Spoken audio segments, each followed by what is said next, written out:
বন্ধুরা, ঝিঙে আলু পোস্ত নিরামিষ দিনে ভাবছেন কি করব।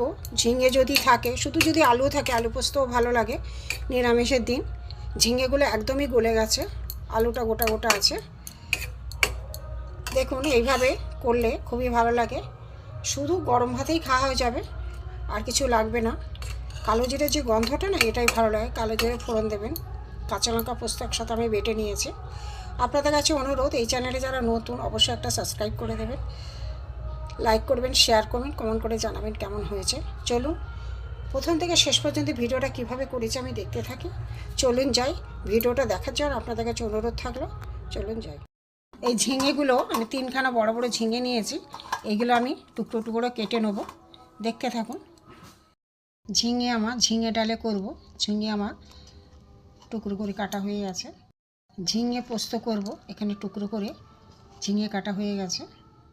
বন্ধুরা, পোস্ত আর কাঁচা লঙ্কা একসাথে আমি বেটে নেব, দেখতে থাকুন।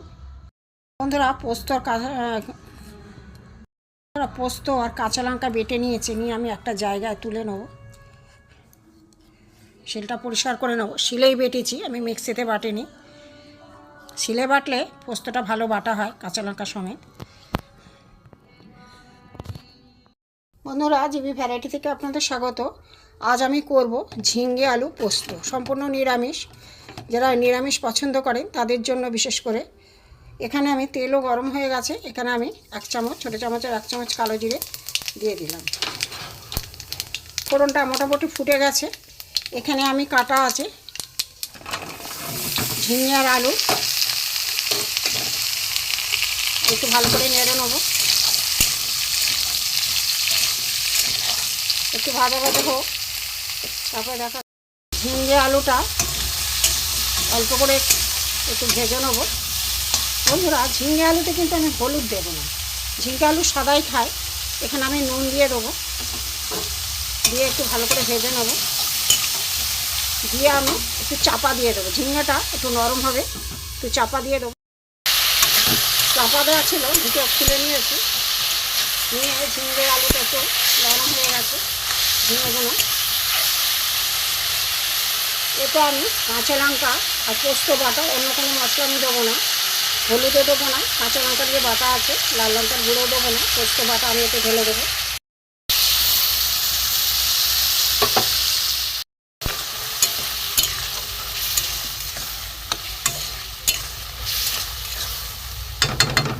এতে অল্প করে একটু জল দেবো, কারণ আলুটা সেদ্ধ হবে না। অল্প একটু জল দেবো, দিয়ে গ্যাসটা কমিয়ে আমি চাপা দিয়ে দেবো। গ্যাসটা সম্পূর্ণ কমিয়ে দিলাম, দিয়ে আমি চাপা দেবো, আর কোনো মশলা দেবো না।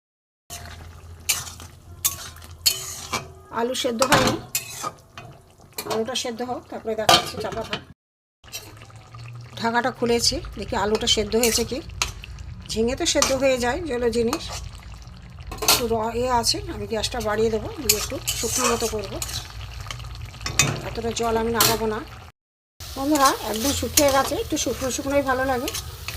ঝিঙে পোস্ত হয়ে গেছে, আমি এবার নামিয়ে নেব। এরকম সাদাই তরকারিটা খায় ঝিঙে পোস্ত, হলুদ দেয় না। একটা জায়গায় আমি নামিয়ে নিলাম। ঝিঙে আলু পোস্ত আমার রেসিপিটা